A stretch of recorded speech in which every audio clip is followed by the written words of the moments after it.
I'm Kathleen Rooney, and I'm the author of Lillian, Boxfish Takes a Walk, and you're watching Author's Voice.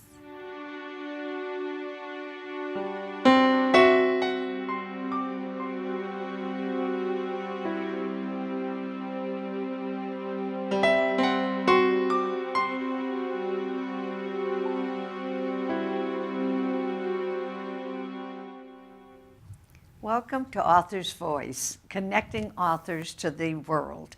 This is Berta's Books, and I'm Roberta Rubin. Today we are talking about a wonderful book, Lillian, Boxfish Takes a Walk. It's published by St. Martin's Press. Thank you, St. Martin's Press and Macmillan. Appreciate that. $25.99. And if you're watching this on Facebook live, please use the comments to submit a question if you have one, and then we will ask the author on the air the question that you submit. And more importantly, order a signed book after you hear the comments and you hear the interview. You will be very happy. Go to authorsvoice.net to get your copy that's sent to you. All right. Well, welcome. Thank you so Kathleen much. Rooney this afternoon on Author's Voice. Kathleen is a Chicagoan now. She's a senior lecturer in English and creative writing at DePaul University. She also teaches, among other things, a workshop on the writer as urban walker. I love that title. I would have joined in on that. Thank you. Do you have a big class? Do people like come to that? Yeah, so that class is an upper level, 300 level class. So it's a smaller workshop, 15 people, and it's usually a very dedicated group. And so I usually get to teach it just once a year. I taught it last fall, I'll teach it next fall, and it's always a highlight of my schedule. Absolutely. Do you do any walking during the class? Yeah, we do, but not all together, because that's a little out of the realm of the kind of walking we're studying, which is sort of how walking resembles being a reader or being a writer, where you're mostly by yourself. So I do assign them to go on walks. So they have to walk in the city and then come back and make a report on the walk, either through audio, video, photo, poetic response. And so we always start each class with a walk presentation. Oh my goodness. And that's where you arrived at the idea that Lillian Boxfish decided to take a walk. Exactly. Without the walk, there would be no novel. There'd be no novel. Oh, I love that. I love that. So, Miss Rooney Kathleen Rooney has written several things. A novel. This is her second book of fiction. The first one, Oh, Democracy, came out in 2010, was 14. it? Oh, 2014. And you can talk to us a little bit about that. Yeah. And then she's also written poetry. She loves poetry, which you will also see scattered throughout the book. Not your poetry, but the poetry of the woman that you have put in a position to. Go ahead. So my first novel, Oh, Democracy, was sort of based loosely on the 2008 presidential and senatorial elections, because I used to work for Senator Durbin's office, and so it's kind of a worm's eye view, because it's from the perspective of a very low-level Senate aide, kind of looking up at these really big world events and trying to figure out her role in them. It's a comedy, because if you didn't laugh at politics, you would spend a lot of time crying. So there's that.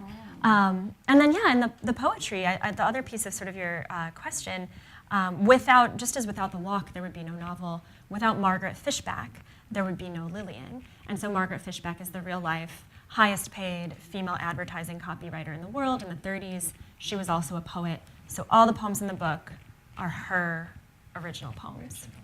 Yeah. And some of them are brilliant. She's quite witty. I really enjoyed that. Yeah. I want to talk about the language of the 1930s and 40s that you were able to put into the book.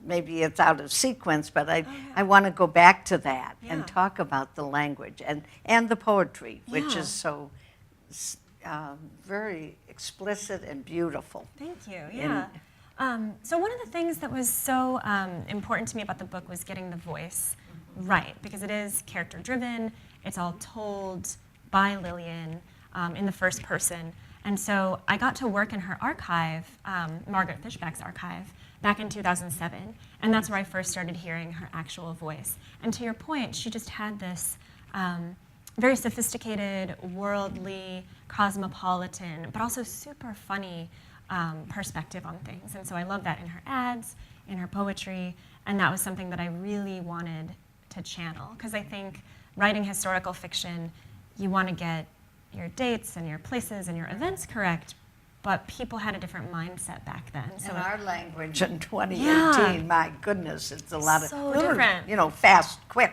Yeah. And here you have really captured her voice. Yeah. I thought that was just brilliant. Thank you. I even had to go to the dictionary to Oh, look good. up a word I hope here you and there. didn't mind. Not too much, but I thought, oh, that goes back to 1930s, Yeah. 1940s. Well, that was the thing that I was struck reading her ads, and just, I mean, I think anyone who's looked at ads from the past is struck by how verbal they were and how many polysyllabic words, and just the diction was so elevated.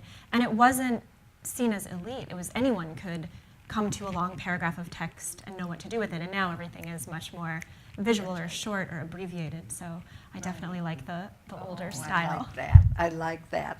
Well, one more thing I want to ask you about before we get into the guts of the book. Yeah. And that is, tell me what this program that you started, Poems While You Wait. Yeah. What is that about? So Poems While You Wait is a group of several poets and our manual typewriters. We put them out in a public place in front of us, and we write commissioned poetry on demand. So you could, if you wanted to, come find us. We do it like on Thursday. We're going to be at the CSO, the Chicago Symphony Orchestra. Next month we'll be at the library, the Harold Washington. We'll be at Chicago Humanities Festival. And so people come up and say, here's $5, which all goes to a charitable cause, Rose Medal Press, a literary publisher of books. And then they give us a topic. And so they might say, my Shih Tzu, or my trip to Florida, or whatever in their life for themselves, for a loved one. And in about 10 minutes, we type up a poem on that topic on the spot.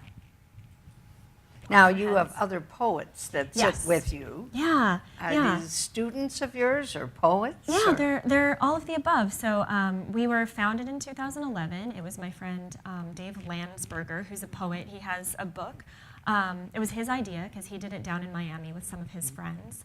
And he came up here in 2011 and asked if I wanted to do it, and I said yes. And then very quickly, he and I just did one event together. And then my friend and colleague, Eric Plattner, who is an amazing poet, a self-taught typewriter repairman, a professor at DePaul, which is how I know him, hopped aboard. And so we were kind of the three musketeers. And then more and more people saw what we were doing and wanted to join. So now there's about 25 of us, and some of them are current students, former students, just fellow poets who also have books and are very accomplished in their own fields and pursuits. And so we never show up all 25, but we rotate. Do you keep a copy of each poem that's been written? We do. So that eventually you could collate them perhaps and Yeah. put them into a It's book? it's a great question. And we thought about, when we first started, not keeping them and kind of embracing the ephemerality. But we are very attached to our work. So we give the people the original, and we take a photo with our smartphones. And so we keep a website where we share a few of them. And at our 5-year anniversary in 2016, we put out a book, a little anthology. And Eric, who I mentioned, did most of the design and layout, and we had an event. And so we do have that little record, which is really Good. kind of charming to be able to look at. A typewriter doesn't carbon it, does it? No, So it's one carbon, and that's done. an old-fashioned Yeah. word, isn't that? Yeah, and we thought about using carbon paper, but it's become kind of difficult to find. So Right. we mix the digital and the analog, do the smartphone of the typewriter. I'm very impressed. That's very Thanks. nice. Thanks for asking about it. You mentioned Rose Medal Press. Yeah. Tell me about that. Yeah, so Rose Medal Press it's a press that I founded with my friend Abby Beckel, who I went for my master's degree to Emerson College. I studied writing, literature, and publishing. I met Abby. We both knew that we wanted to do publishing, but not necessarily move to New York. Not because there's anything wrong with that, but because we're both writers, and it's very hard to serve two masters in that regard if you're in super intense commercial trade publishing. And New York is where the publishing It world is. is. It so- is. And I mean, I wrote a book about New York, but Right. But yeah, so we do literary work in what we call hybrid genres. Unless that sound too abstract, it just means work that does more than one genre simultaneously. Prose poetry is the obvious example that I think everyone understands, but image and text, or collaborative writing between multiple authors, or novels in verse, book-length poems. So just things that might not find a home with a huge publisher, but should still be well published on a smaller scale. So we do 3 books a year. They're very beautifully made. It's mostly me, Abby, some interns, a team of great designers. We've been doing it since 2006, and if I can brag for a minute, it took us 12 years, but we finally got a review of one of our books in the Sunday New York Times book review. We've been reviewed in Publishers Weekly, Library Journal, all the normal places we show up there quite often, Publishers Weekly, but the New York Review of Books was like the last nut to crack. And we did it last month. So that's fantastic. Yeah, so that's us. Wonderful. All right, I'm asked as a former bookseller all the time, how can I be published? How can I get my work in front of somebody? Oh, yeah. Who do I go to? How do we find Rose Metal Press? How can I say to them, I know someone you can reach or someone to great talk question. So I'm based here in Chicago, so if you come to an event and say hi, that's one thing. Abby's in Tacoma Park, Maryland, but we're on the internet at just rosemetalpress.com. We have reading periods, usually once every year and a half, usually in the summer. So we probably won't have one this summer, but we'll probably read in August of 2019, which I know sounds far away, but we do 3 books a year. And the reason we do so few is we never want to be a printer, we want to be a publisher. So that's what I always say to people wanting to be published. If all you want is just to have those copies, maybe self-publish, but if you want to be edited, to be designed, to be distributed, to be reviewed, I mean, we take care of all of that. So I really think patience is a virtue. Okay, well, and eventually you might have 3 books in the fall and 3 books in the spring. Exactly. As the publishers operate. You never know. You never know. All right, well now let's get to your book. Excellent. And it's going to hold it too, because I just love the cover. I just think this is, besides being one of the best books I've read this last few months, I love the cover of Lillian Baxter Takes a Walk. Okay, Lillian Boxfish, and you explained who she is a little bit, how you took her from Margaret Fischbach. But she's an 85-year-old, I have to say, and she didn't sound that old to me, but 85 is still, she's considered an older woman. A very independent woman living in Murray Hill in New York City on 36th Street or We meet her and we follow her one day, just one day out of the year, New Year's Eve day. And so I love that too, because she's going to turn, she's 84, right? She's going to be 85. And so this is sort of the turning point for so many older people to pass another year. And she starts out from her apartment. Oh, well, first, before she starts out, I love the way she's getting dressed. And I don't know, I just, I took down some notes about I don't want it to look old. I don't want to look like an old woman. And the cosmetics and all. Do you want to explain that? So she's in her apartment, and the sort of inciting incident that makes her want to take this big walk, she's a lifelong walker, but this particular New Year's Eve walk is she's been on the phone with her adult son. She accidentally, absent-mindedly ate a whole sleeve of Oreo cookies, as perhaps some of us have done, unmeaning to. And so she decides she needs to take a walk. And of course, before she goes out, she knows she's going to see and be seen, so she has to put on her outfit.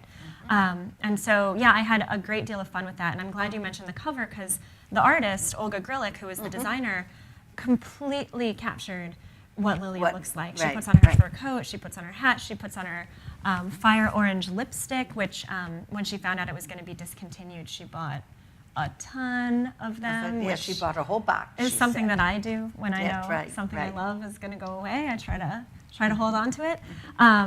And she knows that she lives in this big city, and even though she doesn't have plans, although that changes as she walks. She's been invited to a party. She may or may not go. She's not sure she's going to go or not. But she knows people are going to see her because she lives in this area where there's a high density, and so she thinks, in a way, I'm a walker too, and I often think of this. even if you don't interact with someone, you might be sort of a fleeting part of their picture of the city. And so she wants to present something charming if people happen to glance her way, just as she too wants to be charmed. Charmed, Yeah. exactly. Now, part of this experience comes from working at R.H. Macys Yes. in the 1930s and 40s, and doing, as you said, writing their advertising Yeah. and being the highest paid woman advertiser in the company. Yeah. But, you know, Macys is still a part of her life. Yeah. And so that is also a physical Yeah. manifestation of who she is. Yeah, one that's, you mentioned she lives in Murray Hill, and you know she's a character who has lived there for decades, but part of the reason that she lives there is it's so close to Macys. And I don't think this gives away too much, it's just one of the things that interested me about her, both the real woman and the chance to write about her, is that she was the highest paid female advertising copywriter in the country. She was amazing. And she also always vowed she was never going to get married, she was never going to have a kid, and she wrote these light verse poems that were very, oh, what a life I lead, you know, she was almost like Dorothy Parker or something. And of course she fell in love, got married, had a kid. But the kind of tragedy of that is that at the time, in the 40s, there was no such thing as maternity leave, let alone parental leave, and the assumption was, you're going to have to go take care of your kid. So she was not fired, but she was let go. She couldn't work there anymore. And so even though that happened to her, and really I think devastated both the real woman and my character, she wanted to be close to that place that meant so much to her. Because I think, you know, I mean, we've talked a bit about our work, and if you have a job that you love or something you were attached to, it can be hard to totally walk away even when you know it's time. And for you to pick up on being a woman, Yeah. and you know, being the highest Yeah. paid, and I loved your moment when she goes into her boss To ask for and more. says, "This man makes more than I do, and Yeah. why?" Yeah. And I'm sorry, that's just the way it is. Yeah. He answered. Yeah, I'm glad you So, liked that scene. I liked that scene. Yeah. That was well done, and Thanks. particularly pertinent to Yeah, today. still, sadly, still relevant. So the first place she starts, or she has as a goal, well, I should say before I go any further, that Yeah. the flyleaf of the book is wonderful Yeah. because, I don't know if you can pick this up on the TV, but it's a map of where she walks and which stops she makes. Yeah. So that if you were in New York City and wanted to even follow this, it's 10 miles, I think, 10.4, round, yep. right around a full round. And I just loved looking up which bar was she going to. Oh, she Yeah. was going to the back porch bar, There you go. and she stopped for a drink. Sam, I think, was Yes. okay. Yeah. But what I loved that she did there was she comments, "Oh, television. Yep. Look at this. They have television on. That just makes noise." Yeah. And it of course resonated in the fact that cell phones. Yep, When you go to a exactly. bar now, cell phones. Everybody's just staring down. But yeah. in those days, she resented the television. Exactly. Yeah, and I'm glad you picked up on that, and I wanted that to be catchable without being too preachy. But I think, you know, one of the reasons that I was excited to tell this story is I got to sort of show her coming to the city starry-eyed in 1926, and then taking her all the way through all the changes. And of course, I'm a city lover. I love Chicago. I love walking myself. I love the chance encounters with strangers that you get to have when you're on foot that you don't get to have when you're in your car. And she loves that too. And so I think she sees television in that bar as this enemy that's going to cut into her ability to have these pleasing encounters. And so if it was bad with TV back then, I mean, we know how much worse it's gotten with the new Now technology. bars don't have one television. Right. They have 20 televisions Yeah. in there. Yeah, so I Right. had fun with the back and forth, the fact that I got to write about New York City in 1984 on New Year's Eve, and then also that kind of contrast to all the things she'd been to for better and for worse through her time there. Right. In 1984, I was trying to think of my recollection of New York in Yeah. 1984. It was a little more seedy Yes. than it is now. Now it's glamorous. Yeah. But, you know, Times Square, I remember it was kind of dangerous Oh, to yeah. walk through. And Yeah.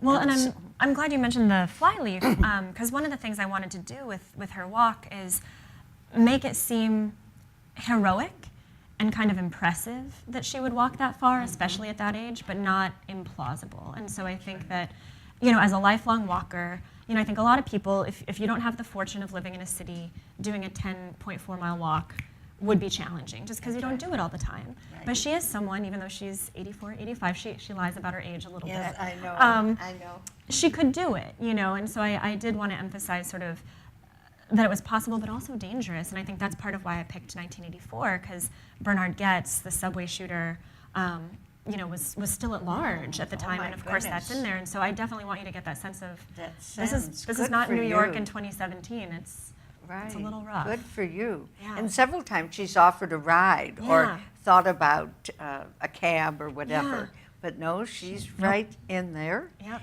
And then, of course, all the people that she meets. Yeah. And that's, I'd love to talk about, the Vietnam vet and Yeah. some of the boys. And, Right. Yeah. that was the crux of the middle section of the book. One of the things that I really wanted to show in this book is, and of course it's not an autobiographical book, it's based on a real figure, but Margaret Fischbach, the inspiration, was not, as far as I know, a dedicated walker. I mean, she walked because she lived in the city, and if you live in Manhattan, you're going to be a walker, but that's a trait of mine that I absolutely gave to Lillian, and I think one of the things I hope people take away is the magical possibilities of walking around and looking other people in the eyes, and you don't know what stories they're going to have. And or even like, Clerks, she goes into the bodega, she meets CJ, who's working there, she gives him all her money. Or just when she's out in the park and she meets Wendy, who's the artist, whose party she may or may not go to. And I think, again, I wanted that to seem magical, but not unrealistic, because I have those kind of encounters when I walk, and so I had a great time imagining who's she going to meet. And I do too. Yeah. If somebody meets your eye, you often will say, I walk a dog, Yeah. but I like your, that's our That's a great meeting point. Point in, yeah. But she had other meeting points, Yeah. and so and you tell these stories so Yeah, well. yeah. I got very absorbed in your Oh, stories. Good. And I think one of the things, again, without being preachy, but I hope that I think if you read it, it can just be like a light, quick story, and it is.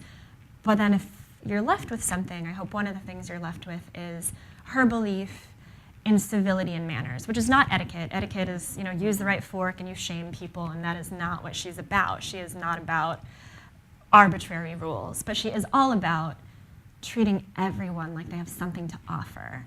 And even people who seem tough or difficult, like the boys or like the Vietnam vet, who's obviously a security guard, he's a little hostile, but through interacting, you can kind of understand, why is someone acting this way, what brought them to this point, and what can I learn from them? Beautifully, and you weave these so well.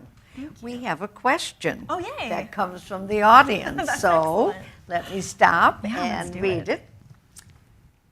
From Dan. When writing historical fiction, it's still fiction.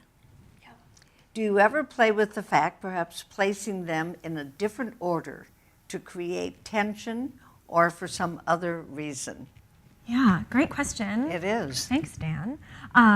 So yes, I think, one of the things that I learned writing this book is that my favorite kinds of historical fiction are the ones where you can feel the author really has a mastery of the material and of the facts, as Dan mentions, but that they're not so laboriously attached to the facts that they feel like they have to just run the bases in the exact order. I think the historical fiction, I won't name names because I don't want to be negative, but that I found to be mediocre or less successful is where you feel like the author does this thing where they're like, I have all these facts and I have to put everyone in and I have to do them just as they happened. And that can create this very packed, almost non-fiction-y, flat story. So yes, absolutely. Well edited. Right. A reader or a Yeah. bookseller will say, why didn't this Yeah. reduce itself to 400 pages Totally. instead of 700 Right. pages? Why didn't somebody say no? Right, exactly. So in answer absolutely. to that question. So yes, have fun with the facts because it is fiction. Understand it's fiction. You're not a biographer, so you have that room to play. Definitely. But you also had a model. Yes. You had a goal to bring in this poet Yes. as successfully as you could. Yeah. And you did that. Thanks, and if I can, just a quick shout out too, because he might watch because we're friends on Facebook. But Anthony Antolini, aka Tony, to his acquaintances and friends, is Margaret Fischbach, the real life inspiration's son, and he was very cool about this whole process. He's the one who donated his mom's papers to Duke University. The archives. Yeah, and then I was able to email with him when I first worked there and when the book came out, and he has been so supportive. And so I think I'm so grateful to him for knowing his mom was important, for giving her to the public, and for being supportive of me. Because imagine somebody's writing a historical fiction about your mom. We might not all be so understanding. And he has been a total champ.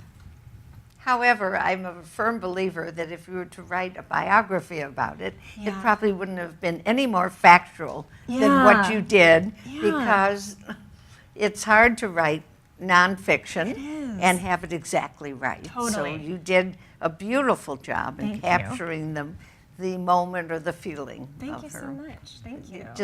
That was always my relationship to nonfiction versus fiction. Yeah. So,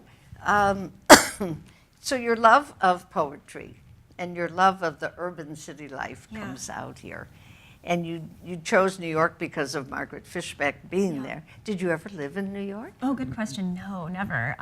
Which I like saying because it usually surprises people, which is a fun feeling. I never lived in New York, but I did go to school in Washington, D.C. for undergrad and Boston for grad school. And so they had the Chinatown shuttle, which takes you very cheaply from Chinatown to Chinatown by bus. And so I would go to New York quite often. And so it's one of my favorite places to walk to this day. It is. It's a great place. And exactly. And she makes it so much fun. Yeah. Well, then at the end, and of course this is something maybe I could relate to with my white hair and all, she talks about what's the future for her and where is she going and is there a struggle. Yeah. And you read about that coming from 30-year-olds, 40-year-olds.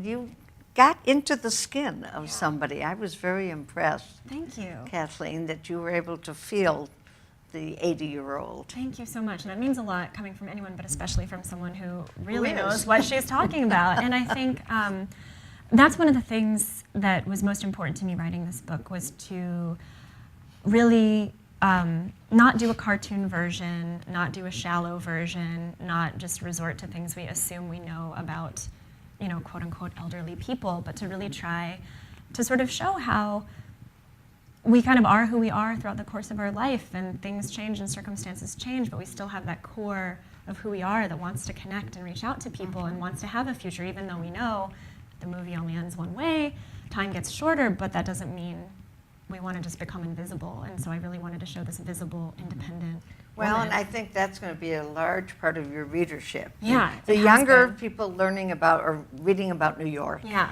And that's exciting. But the older people, older meaning 40, maybe 45 and older, Yeah.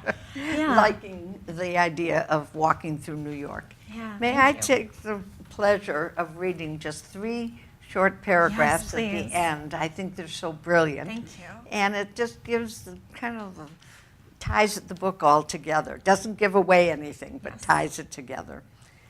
A white-collar girl who came to New York. This is Margaret Fischbach, Lillian Boxfish, who came to New York and hit the top. The first kiss of the city, I remember it, and so many after. But nobody can remember the last kiss, the final hand clasp. When one leaves for good, one cannot recall the leaving. There have been so many times in my life when I found the actual world to be completely unsuitable. I have done my level best to remedy that through poetry and through advertising, and I'm glad my efforts were appreciated. I am proud that I fought so hard against the world, relieved that I made my fragile truce with it. I can greet it now, from time to time, as it really is. Thank you. Just beautifully done, and I think many of us who have read this book feel that you expressed our feelings so well. Thank you. I really appreciate it. So, I have maybe 1 or 2 more questions if I have time, and I wanted to ask about some of these kids that you meet along the way. Where did these come from? Were they figments of your imagination, or? Yeah, I think so. The thing that you know, the place, kind of almost to go back to Dan's question, where I let my history become really fictional, was everything on the lock. Like, all the people that she encounters were just pure fabrication. And so that's where I really got to let my freedom run wild. Because I had this great character, and then it was fun to put her in all these situations and say, okay, if she meets this, That's right. you know, What does she do? person, how's she going to react, and how are they going to react to her? And it was important to me to show that for the most part, people reacted well to her. Maybe they underestimated her, but they gradually came to see her as she was. And there were only a couple times, and I won't spoil them. I did give her a couple times where it didn't totally break through, because I think there are, I didn't want to be Pollyanna-ish. I do think sometimes we can't always charm our way into people. Our way into something. But I think for the most part, you know, she was pretty able to do it. And she's very funny. I Totally. forgot to mention the Yeah. sense of humor. It's a funny book. It's a funny book. Yeah. There was She's a hoot. something, and I wrote it down too, about, I was trying to think. It was something about putting on makeup. Yeah. And, where did I write it? Well, I don't know. And maybe the only way women dress, I know, she's getting dressed. Yeah. I like to think I do not dress like a typical old lady. I sit at my vanity. I am a vanitas. Yes. The wordplay. Yeah. And the vanitas, I just love that. Yeah. That her sense of humor shines through. Yeah, well, and one of the things with that, you know, one of the threads that comes up in the book early and keeps going, and it has an epigraph, is Rapper's Delight by Sugar Hill Gang, which is this song that she hears and loves. And I think I wanted that to be interesting but not too cutesy, but that someone like her who played with words her whole life, she's not very hip in the sense of hip hop, but she would find this new genre appealing because that's kind of where the skill she had to play with words and make rhymes and just have fun has gone. So The sense of humor is just, I love that. Thank You must have that too. I hope so. I try. And you need it at certain times. Yes, it gets So me what are through. you writing next? What is St. Martin's going to Yeah, publish well, next? that's a great question. St. Martin's, are you listening?